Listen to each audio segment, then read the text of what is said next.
Shalom, damai di hati. Terpujilah Tuhan, bisa bertemu kembali di hari Minggu, harinya Tuhan pada saat ini. Dan bersyukur kita diberikan cuaca yang baik. Sebenarnya hujan atau tidak, sebagai ciptaan kita harus mengucap syukur untuk setiap cuaca apapun. Karena itu adalah berkat Tuhan dalam kehidupan kita. Termasuk di pagi hari ini kita bisa dipertemukan kembali di dalam persekutuan yang beribadah kepada Tuhan. Pembacaan Alkitab kita pada pagi hari ini diangkat di dalam perjanjian baru tentang mengasihi musuh dan bagaimana kita berbuat baik terhadap sesama kita. Kalau dilihat pada pembacaan-pembacaan ini, pada awal-awal ayat kita seperti menjadi orang Kristen yang konyol, karena dari kita masih kecil, kita di sekolah minggu diajar bagaimana mengasihi musuh.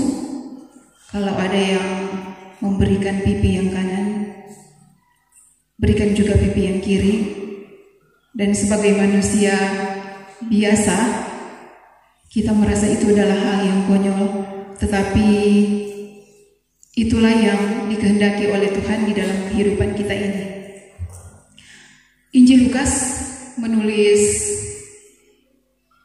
pembacaan kita ini pada bagian ini berlatar belakang pada bagaimana orang Kristen yang ada di saat itu berada pada penjajahan bangsa Roma. Nah, sebagai bangsa jajahan, bagaimana orang Kristen pada masa itu, bangsa Yahudi yang ada pada saat itu harus tunduk selalu pada apa yang dilakukan oleh penjajah pemerintah Romawi pada saat itu. Dan yang sangat fatal, selain orang Kristen yang ada dalam masa itu berada pada penjajahan bangsa Romawi, ada juga ajaran-ajaran yang lain yang muncul. Kalau baca di dalam sejarah, ada juga ajaran-ajaran dari kelompok Selot yang cukup membuat orang Kristen yang ada di zaman itu teraniaya. Dan bangsa Israel yang ada pada saat itu mencarinya di dalam kehidupan keagamaan mereka, di dalam rumah tempat ibadat. Namun sayangnya juga pada saat itu para pemuka-pemuka agama juga memberikan suatu perbuatan atau melakukan suatu perbuatan yang juga mementingkan diri mereka sendiri dan merugikan bangsa Israel pada zaman itu. Dan kalau kita membaca di dalam Injil Lukas ini, khotbah dan perintah tentang mengasihi musuh itu ada juga di dalam Injil Matius pasalnya yang kelima, ayatnya yang ke-38 sampai ayatnya yang ke-48. Orang tahu semua kalau Injil Matius pasal 5 itu adalah bagian dari khotbah di bukit. Jadi pengajaran Yesus yang dilakukan di atas bukit, dan di sana banyak sekali orang yang berbondong-bondong untuk mendengarkan khotbah itu. Karena bagaimana mereka hidup merasa terjajah oleh bangsa Roma, dan juga mereka kecewa terhadap pemimpin-pemimpin agama yang ada pada saat itu yang mementingkan kehidupan mereka sendiri dan menambah aturan-aturan yang ada di gereja, Taurat yang ada pada saat itu oleh bangsa Farisi. Oleh orang Farisi juga ditambah dengan peraturan-peraturan yang membuat orang Kristen yang ada pada zaman itu merasa tertindas. Oleh karena itu, Yesus memberikan banyak sekali pengajaran-pengajaran yang sangat membuat jiwa mereka, iman mereka itu bertumbuh dengan pengajaran-pengajaran yang dilakukannya di atas bukit, termasuk di dalam mengasihi musuh.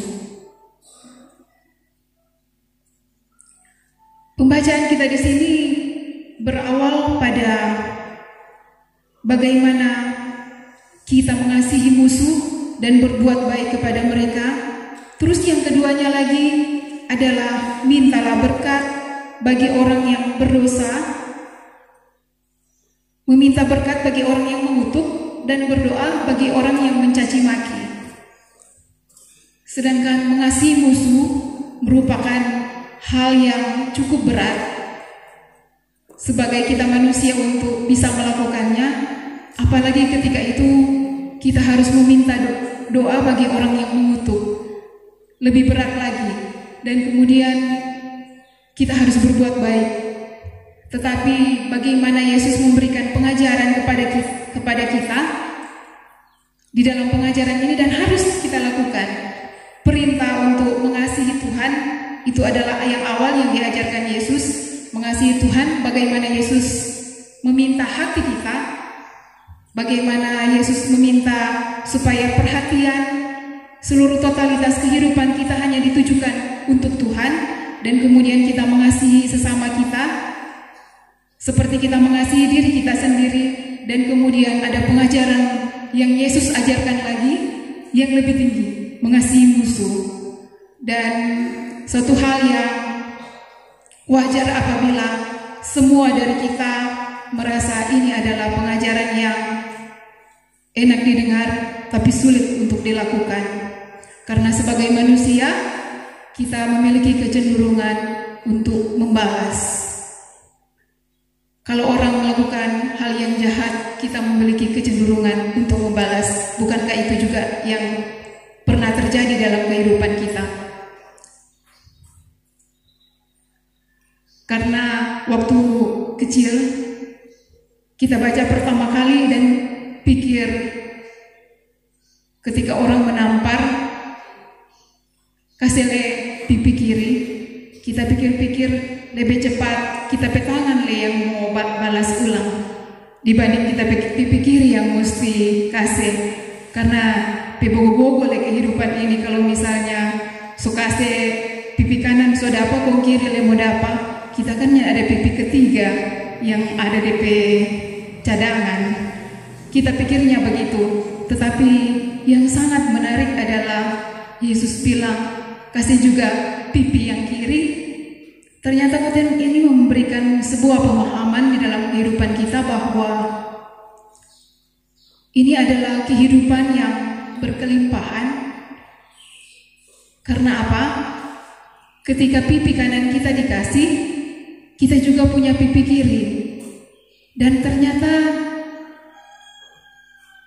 ada topangan yang lain yang ada di dalam hati kita, di mana kita memilih untuk bergantung kepada Roh Kudus, kepada Allah, bahwa kalau Roh Kudus itu bertahta di dalam hati kita,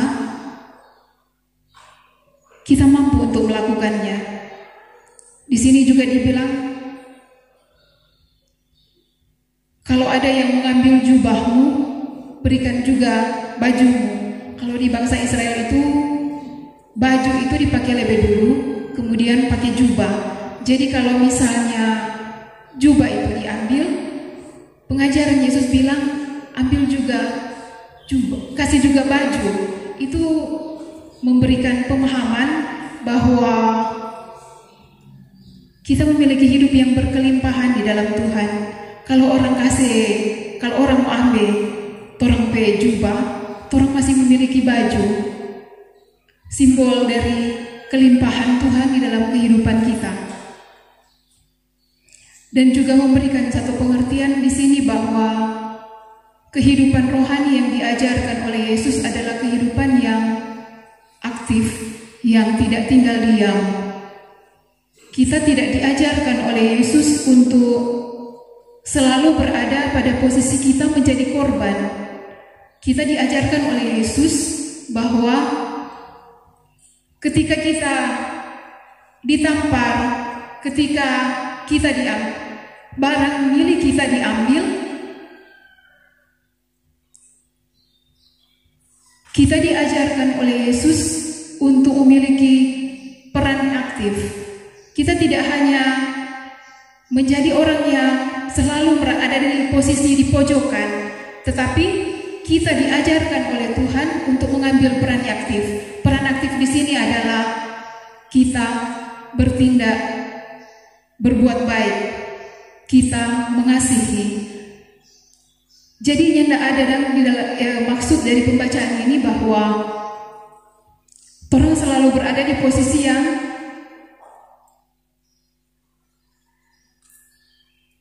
salah. Orang tidak berada di posisi yang terlalu soe jo orang ini. Biar jo orang bikin buruk pada orang pada kehidupan.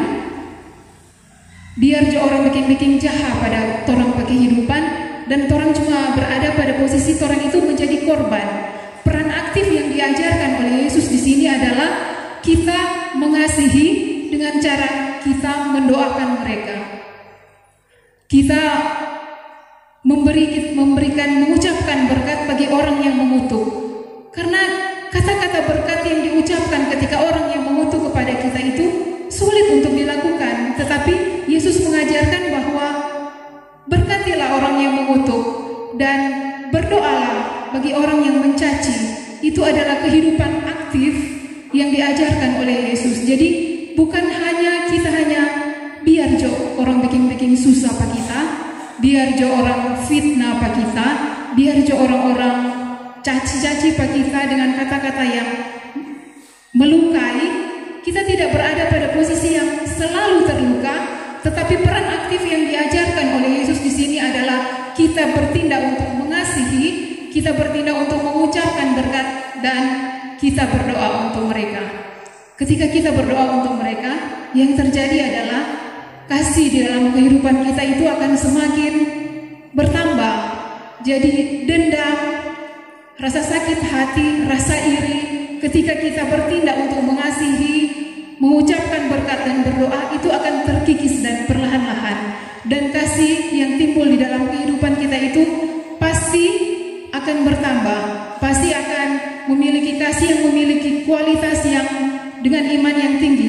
Kualitas iman kita terhadap kasih yang ada dalam kehidupan kita itu pasti akan tinggi ketika peran aktif itu kita bawa di dalam kehidupan kita ini. Pada pembacaan kita pada saat ini juga Injil Lukas ingin memberikan kepada kita satu misi ketika Yesus datang ke dunia ini adalah tentang pengenalan tentang kerajaan Allah. Bagaimana Yesus menerapkan kasih itu, membuat sebuah pola di dalam pelayanannya itu, bagaimana ia mengasihi, bagaimana ia memperkenalkan kerajaan sorga itu dalam kehidupan kita. Karena kerajaan sorga itu sifatnya adalah tentang kemurahan Allah. Bagaimana ketika di dalam perjalanan pelayanan Yesus, ia membuat banyak sekali mujizat-mujizat, banyak sekali pengajaran-pengajaran tentang kemurahan. Ia memberikan banyak hal yang tidak bisa dipikirkan oleh akal, bisa dilakukan oleh Yesus. Termasuk di dalamnya mengasihi musuh itu tidak bisa dipikirkan oleh akal manusia. Tetapi Yesus mengajarkan kepada kita tentang hal ini, berarti pola pengajaran, pola pelayanan Yesus itu adalah tentang kemurahan. Pola pelayanan Yesus ketika ia berada di dunia ini, bagaimana mengasihi semua orang. Karena kalau kita memikirkan banyak aspek di dalam kehidupan ini, kasih yang diajarkan oleh Yesus itu bukan kasih yang diajarkan kepada dunia. Kalau dunia itu mengajarkan begini, orang harus berbuat baik kepada orang yang berbuat baik kepada kita.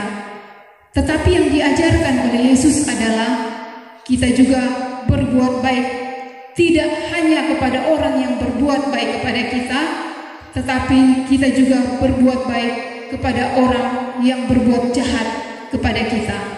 Jadi pola pelayanan Yesus di dalam kehidupan yang diterapkannya ketika dia berada di dunia ini adalah pola pelayanan yang lebih tinggi dari pengajaran dunia. Karena kalau orang juga berpikir orang jahat pun ketika ada orang yang berbuat baik pada dia juga bisa untuk berbuat jahat. Dan itulah yang diajarkan oleh dunia. Kalau itu yang diajarkan oleh dunia, kasih itu hanya biasa-biasa saja. Kasih itu memang hal yang wajar. Orang yang berbuat baik, kita juga balas untuk berbuat baik. Itu biasa-biasa saja. Tetapi ketika Yesus berada di dunia ini, Ia mengajarkan kita juga mengasihi orang yang berbuat jahat kepada kita.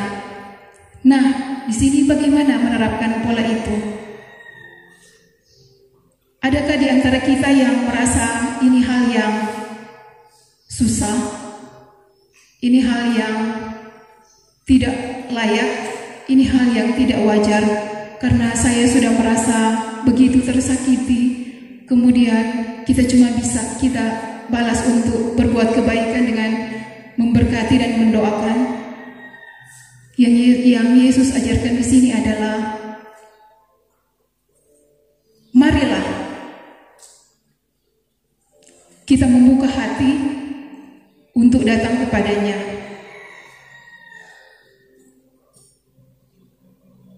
Seberdosa apapun kita, sekelam-kelamnya kesalahan, dosa yang kita lakukan di masa lalu,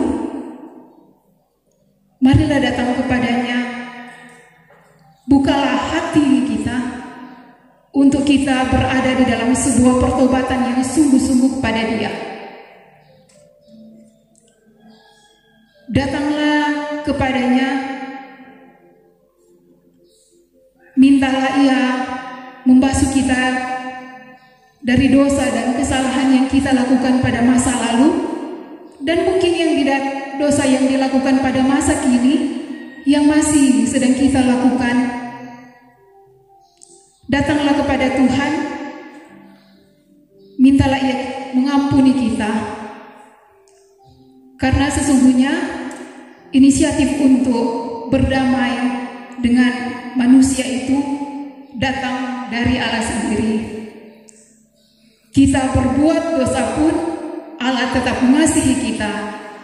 Seberdosa apapun kita, Allah tetap mengasihi kita. Oleh karena itu, apabila kita semua dengan sadar kita memiliki banyak dosa, mari buka hati kita kepadanya. Datanglah di dalam sebuah pengakuan dosa, hiduplah di dalam sebuah pertobatan yang sungguh-sungguh dengan Allah, maka kita akan menerima kasih itu dengan begitu sempurna di dalam kehidupan kita. Dan ketika kasih itu datang dalam kehidupan kita sempurna, maka kita mampu untuk mengasihi musuh. Jadi Roh Kudus itu bekerja dengan luas dalam kehidupan kita ketika kita hidup di dalam pertobatan yang sungguh-sungguh. Karena inisiatif untuk berdamai dengan manusia datang dari Allah sendiri, maka ketika kita diberikan kesempatan hidup di dalam dunia untuk mempraktekkan bagaimana kasih yang diajarkan kepada kita, mengasihi musuh, maka kita mampu untuk melakukannya. Oleh karena itu, robalah kehidupan ini, marilah kita untuk tunduk selalu di dalam ketetapan dan aturan yang diperintahkan oleh Tuhan, maka kita mampu untuk mempraktekkan kasih yang sempurna dari Allah, termasuk di dalamnya kita mengasihi musuh-musuh kita. Karena perintah dari Tuhan itu yang diucapkan di dalam kehidupan kita itu sama seperti ada satu contoh seperti ini. Ada seorang yang melakukan perjalanan, dia sudah ketinggalan pesawat, tetapi dia akan menuju ke sebuah daerah yang memang harus ada di sana. Jadi seorang ini datang ke bandara dan dia membeli tiket.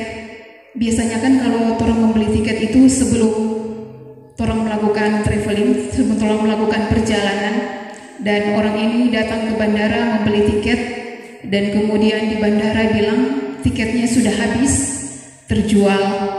Yang ada adalah tiket dengan pesawat baling-baling. Jadi bandara yang akan dituju itu adalah bandara yang melayani penumpang untuk reguler, dan ada juga penumpang yang bisa 2 orang, itu pakai pesawat baling-baling. Memang kalau orang yang ada di Sulawesi Utara ini tidak ada untuk pesawat baling-baling, tapi kalau orang ada di daerah Kalimantan, daerah Jayapura, daerah Papua, dan juga ada di Sumatera, itu ada melayani pesawat baling-baling. Dan itu hanya yang tersisa saat itu adalah tiket dengan pesawat baling-baling dan untuk 2 orang. Jadi seorang ini datang dan dia bilang, biar Jo kita beli tiket untuk pesawat baling-baling.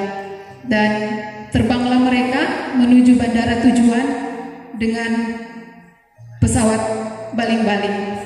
Sementara mereka di dalam perjalanan di udara,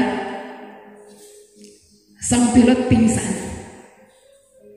Kemudian 2 orang ini langsung gelisah, langsung takut, karena bagaimana pesawat ini harus diterbangkan, sedangkan mereka tidak memiliki keahlian untuk menerbangkan pesawat. Dan akhirnya mereka menuju ke kokpit dan bilang, tolong, kalau di pesawat biasanya kalau mau meminta pertolongan itu selalu bilang Mayday, Mayday, Mayday. Jadi kalau ada pesawat lain yang akan melintas, pasti akan mendengarkan bahwa orang yang ada di pesawat itu membutuhkan pertolongan. Dan kebetulan ketika 2 orang ini bilang Mayday, Mayday, dorong membutuhkan pertolongan, ada pesawat yang melintas, dan sang pilot bilang di pesawat yang melintas itu mengirimkan sinyal bahwa saudara harus tahu bahwa komunikasi di udara itu antara pilot pesawat yang satu dan pilot pesawat yang lain itu bisa. Dan pilot pesawat yang lain itu pun bilang, iya, saya akan menghubungkan ke bandara terdekat supaya bisa ditolong. Jadi sang pilot yang ada di pesawat yang sedang melintas itu menghubungi bandara terdekat, menghubungi menara pengawas dan bilang ada yang minta tolong di pesawat yang sedang ada di titik itu, titik koordinat itu. Dan kemudian akhirnya berhasil menara pengawas yang ada di dekat penerbangan itu berhasil terhubung dengan kedua orang di pesawat baling-baling di mana pilotnya pingsan pada saat itu. Dan kemudian suara yang ada di menara pengawas itu bilang, oh iya, dengarkan semua instruksi saya, maka kamu akan selamat. Dengarkan semua instruksi saya, maka kamu akan selamat. Dan akhirnya kedua orang yang ada di dalam pesawat itu mendengarkan semua instruksi. Instruksi yang pertama adalah jangan melihat keluar karena ada badai dan ada gunung besar yang pasti kalau karena kalian tidak memiliki pengalaman untuk membawa pesawat, pasti kalian akan takut. Dengarkan saja instruksi saya. Dan kemudian kedua orang yang ada di dalam pesawat itu mendengarkan dengan baik instruksi-instruksi itu, dan akhirnya berhasil. Mereka berhasil ke bandara yang dituju dan mendarat dengan selamat. Akhirnya mereka berterima kasih kepada pihak bandara, dan kemudian mereka menuju ke hotel untuk beristirahat karena perjalanan sangat berat. Mereka hampir saja mati di dalam pesawat itu, menjadi korban. Kemudian kemudian pada saat mereka beristirahat di hotel ada suara ketukan pintu dan bilang kemudian dua orang ini buka dan bilang, "Oh, perkenalkan." Dari kotokan pintu itu kemudian muncul seorang dan perkenalkan, "Saya yang menginstruksikan kalian pada penerbangan itu. Selamat karena kalian selamat di dalam perjalanan yang mungkin mustahil karena kalian tidak memiliki keahlian dalam membawa pesawat." Dan kedua orang itu sangat terharu karena mereka selamat oleh karena pertolongan sang pengawas yang ada di bandara. Dari cerita ini dapat ditarik bahwa kita adalah dua orang yang mengendarakan pesawat itu.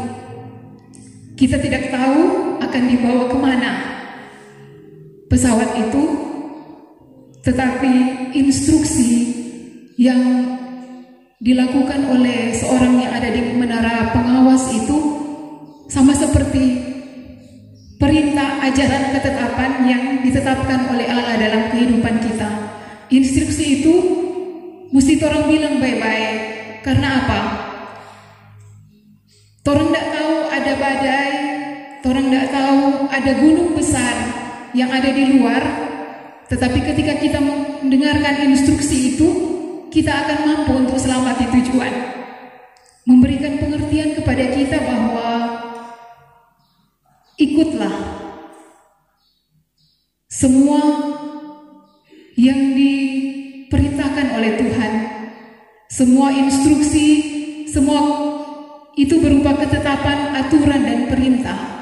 Karena kita tidak tahu masalah apa yang ada di luar. Kita tidak tahu badai apa yang harus kita lalui. Kita tidak tahu sebesar apa gunung yang ada di depan kita. Tetapi ketika kita mendengarkan instruksi itu, kita pasti akan selamat di tujuan. Instruksi itu berupa ketetapan, peraturan, dan perintah. Termasuk di dalamnya seperti perintah mengasihi musuh. Karena kerajaan surga itu berisi kemurahan hati, maka ketika semua ketetapan dan perintah itu kita lakukan, sebesar apapun masalah yang ada di depan kita, sebesar apapun apa yang kita hadapi, kesulitan, persoalan di dalam kehidupan yang akan kita hadapi, ketika semua perintah dan ajaran itu kita lakukan, pastilah kita akan sampai ke tempat kita. Kita akan bertemu dengan Tuhan suatu saat muka dengan muka, dan kita mengatakan bahwa semua perintah dan ketetapan yang sudah Engkau ajarkan kepadaku membawaku kepada kehidupan yang kekal. Semoga firman yang ada pada pagi hari ini mampu kita tarik maknanya, mampu kita lakukan, dan mampu membawa kita kepada kehidupan yang kekal, surga yang kekal, yang merupakan tujuan kita akhirnya. Semoga firman ini memberkati kita,